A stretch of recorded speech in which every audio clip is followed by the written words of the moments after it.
C'est de recevoir les réclamations essentiellement des usagers, c'est-à-dire des demandeurs d'emploi, par rapport à l'institution.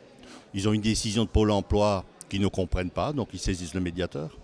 Ils ont une décision de Pôle emploi qui leur paraît complètement inadaptée, contraire à toutes les règles et tout, ils saisissent le médiateur.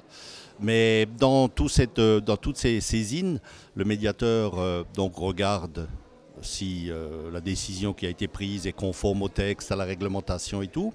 Si ce n'est pas le cas, il intervient auprès des services pour corriger la situation. Si c'est le cas, il fait beaucoup de pédagogie, le médiateur, il explique, parce qu'une institution, ça fonctionne beaucoup par courrier type. Or, le médiateur, ce n'est pas des courriers types, c'est de l'explication dans des courriers bien précis, pédagogiques, voire des coups de téléphone, voire du contact personnel avec le demandeur d'emploi. Et ça permet à l'institution d'avoir des climats apaisés, de retrouver le contact, le dialogue entre l'usager et l'institution.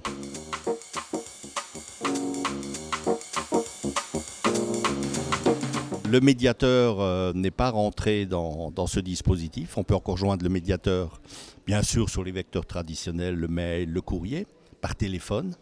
Et moi, j'exclus pas du tout quand un médiateur, un de mes collaborateurs, un médiateur régional, sent le besoin de revenir à la tradition, à la base de la médiation, c'est-à-dire de faire du face-à-face, du présentiel avec le médié.